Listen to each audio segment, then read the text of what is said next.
तो दोस्तों ICICI bank ने अपने क्वार्टर थ्री के नंबर को डिस्क्लोज कर दिया है। तो चलिए देखते हैं क्या है क्वार्टर थ्री। डाटा क्रॉस में है।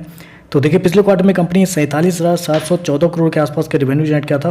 पिछले साल की बात करें तो 42,791 करोड़, जबकि अभी देखें तो 48,367 करोड़ कंपनी का जो टोटल इनकम है वो आपको जाता हुआ देखने को मिला। तो साल दर साल देखें तो साल दर साल कंपनी के टोटल इनकम के अंदर एक अच्छी खासी तेजी आपको देखने को मिली। लगभग बोल सकते हैं 14% के आसपास का जंप आपको देखने को मिल रहा है।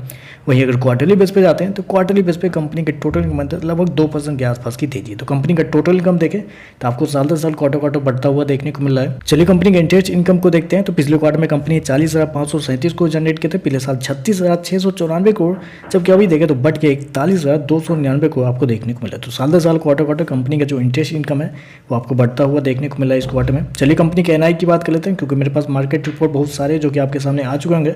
इस क्वार्टर में देखें तो कंपनी का नेट इंटरेस्ट इनकम जो निकल के आ रहा है वो निकल के आ रहा है 20,370 करोड़। जी हाँ, 20,370 करोड़ इस क्वार्टर में कंपनी का एनआईआई आपको आता हुआ देखने को मिला है।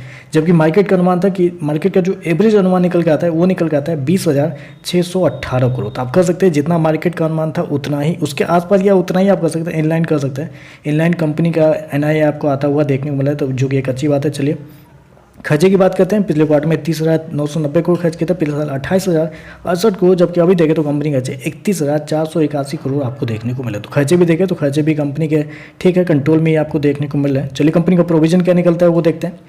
तो देखिए प्रोविजन की बात करें तो पिछले क्वार्टर में कंपनी ने 1233 करोड़ गंवाए थे। पिछले साल 1,049 करोड़, जबकि अभी देखें तो 1226 करोड़ आपको देखने को मिला। तो प्रोविजन देखें तो आपको साल दर साल बढ़ता हुआ देखने को मिला, जबकि क्वार्टरली बेसिस पे जाते हैं तो लगभग फ्लैट आपको देखने को मिला। तो प्रोविजन भी ठीक है, ज़्यादा कुछ ऊपर नीचे नहीं है। चलिए कंपनी का प्रॉफिट क्या निकलता है वो देखते हैं पहले। तो देखिए पिछले क्वार्टर में 11,745 करोड़ का प्रॉफिट था। पिछले साल 10,271 करोड़, जबकि अभी देखें तो 11,792 करोड़ कंपनी का जो प्रॉफिट है वो आपको जाता हुआ देखने को मिला। तो साल दर साल देखें तो साल दर साल कंपनी के प्रॉफिट के अंदर तेजी आपको देखने को मिल रही है। लगभग बोल सकते हैं 15% के आसपास का जंप आपको देखने को मिल रहा है कंपनी के प्रॉफिट के अंदर। वहीं क्वार्टरली बेस पे जाते हैं तो क्वार्टरली बेस पे कंपनी का प्रॉफिट लगभग फ्लैट आपको देखने को मिल रहा है। क्वार्टरली बेस पे फ्लैट है, लेकिन साल दर साल बढ़ता हुआ देखने को मिला है। मेरे पास बहुत सारे रिपोर्ट है जो कि आपके सामने आ चुके होंगे। उसमें अगर गौर करते हैं तो हर किसी का मानना था कि कंपनी के प्रॉफिट के अंदर एक अच्छी खासी तेजी आपको देखने को मिलेगा। जो एवरेज अनुमान निकल के आता है वो निकल के आता है 11,437 करोड़ के आसपास। तो यहाँ पे देखें तो मार्केट का जो एवरेज अनुमान था उसके आसपास या उससे थोड़ा सा बेहतर कंपनी का प्रॉफिट आपको देखने को मिल रहा है। चलिए कंपनी के ईपीएस और एनपीए क्या है वो देख लेते हैं।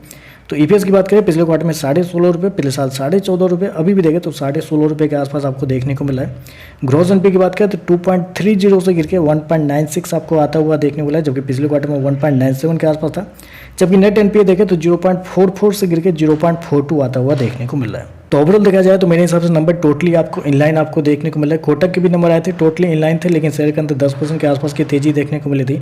तो इस हिसाब से देखें तो नंबर तो आपको इनलाइन देखने को मिला है। बाकी मार्केट के ऊपर देखना पड़ेगा कि मार्केट के अंदर कैसी पोजीशन बनी हुई है, उस हिसाब से शेयर के अंदर आपको रैली देखने को मिलेगी। लेकिन नंबर देखें तो टोटली इनलाइन नंबर आपको देखने को मिल रहा है।